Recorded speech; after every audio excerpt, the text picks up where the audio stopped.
boa tarde. É um prazer enorme estar falando com vocês. Hoje eu estou gravando aqui minha primeira videoaula, né, para a gente dar continuidade aí com a nossa matéria.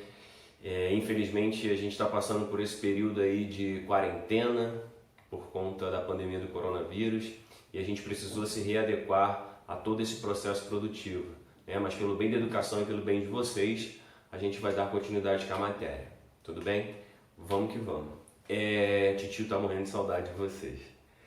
Galera, antes de falar de toyotismo, eu preciso que vocês entendam que esse modelo de produção tem um recorte histórico e geopolítico muito importante. Por quê? Esse recorte histórico se dá a partir do fim da Segunda Guerra Mundial. E o contexto geopolítico se dá principalmente pela crise do petróleo na década de 70. Poxa, Pedro, eu não entendi. Beleza. Por que esse contexto histórico dentro de um sistema de produção industrial? Por que a Segunda Guerra Mundial? O que vai acontecer?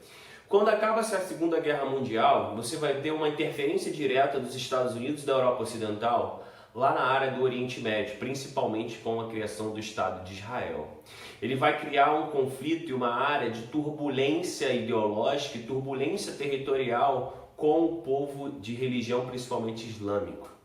E isso vai se arrastar principalmente até a década de 80, com sucessivas guerras e conflitos.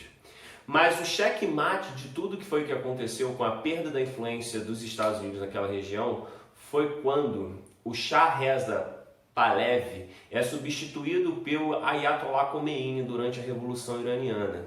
E aí a gente vai aprofundar isso mais à frente, só para você entender que quando você cria a OPEP, você praticamente acaba com a Liga das Sete Irmãs, que era um verdadeiro oligopólio que controlava o preço do barril do petróleo no sistema econômico mundial. E aí, por que você está falando isso, professor? Porque você vai ter que readequar o petróleo nesse contexto todo, nesse xadrez todo.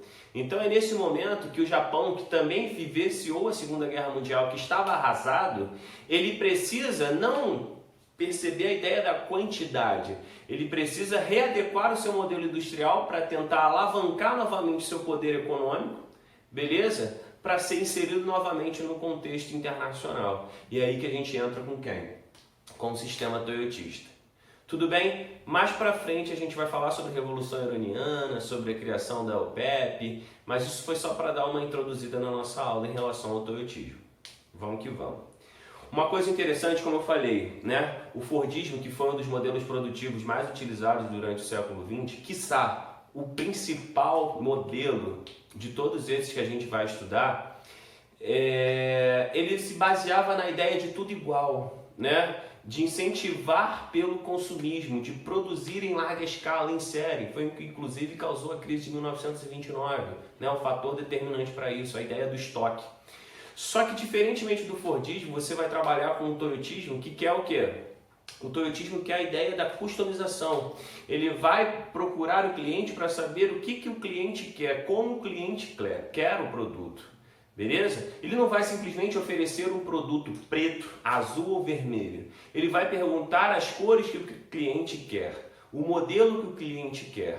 E essa produção ela vai ser muito mais de acordo com o interesse do mercado, diferentemente do modelo fordista. Tudo bem? Outra questão interessante é a ideia do just in time. Beleza? Nossa, very good meu inglês, né? Just in time. Que significa nada mais nada menos do que tempo determinado. O que significa isso? Hoje a gente tem uma ideia de quê? De tudo comprar pela internet, né? A gente compra e aí o site fala assim, vou lhe entregar em até tantos dias úteis. Uma coisa interessante é que normalmente, a não ser que aconteça algum caso esporádico, a mercadoria, né, foi a carga roubada, enfim, N coisas podem acontecer, mas normalmente o que está acontecendo? Eles entregam antes do tempo estimado. Eles entregam, por exemplo, antes daquele período que eles falaram que ia entregar. Ou seja, eles te oferecem 10 dias úteis, beleza? Só que eles têm até do primeiro dia até a data de aprovação do pagamento, até o 10º dia útil para quê? Para te entregar. Então isso mais ou menos fideliza o cliente quando ele faz essa entrega de acordo com o tempo que ele mesmo já te avisou que ele vai fazer e que ele vai te entregar. Outra questão interessante é a produção por demanda. Por quê? O Japão é um arquipélago de 4 ilhas principais e centenas de milhares de pequenas ilhas, né? Ele é muito pequeno comparado, por exemplo, com os Estados Unidos. Então, inclusive foi assim que o Toyota, né, que vai dar uma visitada lá nos Estados Unidos, vai se ligar que ele não podia imitar os Estados Unidos. Ele não podia ser igual aos Estados Unidos, principalmente pela extensão territorial do Japão comparado com os Estados Unidos. E aí ele vai fazer o quê? Pô, não posso tocar.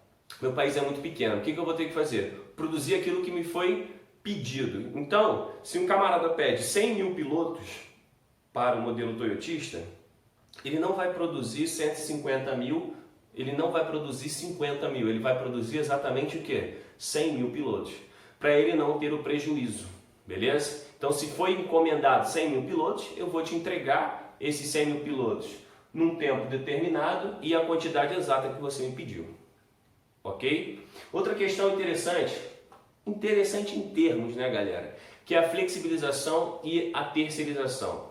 Quando você terceiriza, o que acontece? Você presta um serviço a uma determinada empresa, porém aquela empresa ela não paga o salário para você, ela paga o salário o qual você é o quê? Cadastrado, o qual quem assinou sua carteira. Você simplesmente prestou um serviço a essa empresa, ou seja, você perde um pouco da sua lei trabalhista. Isso acontece muito hoje. Essa flexibilização e essa terceirização no trabalho, né, faz com que o trabalhador, principalmente, seja multifuncional, né? Dentro do modelo toyotista, você tem uma relativa especialização da mão de obra, beleza? E você acaba tendo que ser essa mão de obra especializada, por quê? Por conta das máquinas. As máquinas, elas podem vir a suprir aquilo que antes você fazia. E você pode ficar desempregado, né? Então fiquem bem atentos a isso. Por quê? Porque o nome desse desemprego se chama desemprego estrutural. E no modelo toyotista, ele valoriza essa automatização da produção. Então, quanto mais máquinas trabalhando, mais especialistas tem para saber controlar aquelas máquinas, para saber lidar com aquelas máquinas, ok? Então, o camarada precisa necessariamente saber se movimentar dentro de uma fábrica de acordo com todas as máquinas. Então, ele precisa ser extremamente o quê? Qualificado. Outra questão muito interessante são duas técnicas que o modelo toyotista trabalha, que é a do Kanban e do Kaizen. Eu vou começar aqui de trás para frente, né? O Kaizen, por exemplo, é aquela continuidade do aperfeiçoamento dessa mão de obra. Então o camarada ele vai ser graduado, ele vai fazer uma especialização, ele vai fazer um mestrado, ele vai fazer um doutorado, ele vai fazer um pós-doutorado, e isso vai ser cada vez mais trabalhado dentro da empresa. Às vezes a própria empresa incentiva o seu funcionário para quê? Para que ele se especialize, para que ele seja cada vez mais qualificado. Só lembrando, o toyotismo valoriza a qualidade, o fordismo valorizava a quantidade. Tudo bem? Outra questão, a ideia do Kanban, desculpa. O que é o Kanban? É a ideia do modelo de controle dentro de uma fábrica por meio de células, tipo cartões, onde qualquer erro que houvesse dentro da etapa produtiva, o cartão automaticamente ele iria fazer o quê? Acusar. E aí, quando esse cartão acusava qualquer tipo de falha, por exemplo, dentro das etapas produtivas, se parava a produção para que se pudesse o quê? Consertar esse meio, aquilo que estava errado. E aí, o sistema do Kanban, ele é muito utilizado hoje, por exemplo, ainda no modelo que setor automobilístico. Por quê? Porque você chega lá, um camarada praticamente coloca um computador, um notebook, ele liga dentro do painel do teu carro e aí um programa que tem dentro do computador sabe exatamente quais são as peças, quais são as coisas que precisam ou não serem trocadas. Olha que tecnologia absurda, né? Então isso a gente chama de Kanban, né? Outra questão super interessante para a gente dar continuidade e ao mesmo tempo encerrar a nossa videoaula é a ideia da obsolescência programada, né? Esse celular meu que está filmando, eu sei exatamente mais ou menos o tempo de durabilidade dele. Por quê? Porque ele foi programado para funcionar até um determinado período de tempo. E aí, normalmente, quando ele passar do tempo de garantia dele, que normalmente é de um ano e meio, eu sei que ele vai começar a me dar o quê? Problemas. E aí eu vou ter que fazer o quê? Trocá-lo. Então, hoje, o ciclo dos produtos, eles precisam, dentro do modelo toyotista, estar o quê? Sempre se renovando. Por quê? Porque quanto mais aplicabilidade de novas tecnologias, mais novos são os investimentos, porém, a durabilidade deles, ela acaba fazendo o quê? Ficando relativamente o quê? Mais baixa. Então, o nome disso a gente chama de quê? Obsolescência programada. Tudo bem? Beleza? Então, vamos que vamos agora para o modelo Volvista.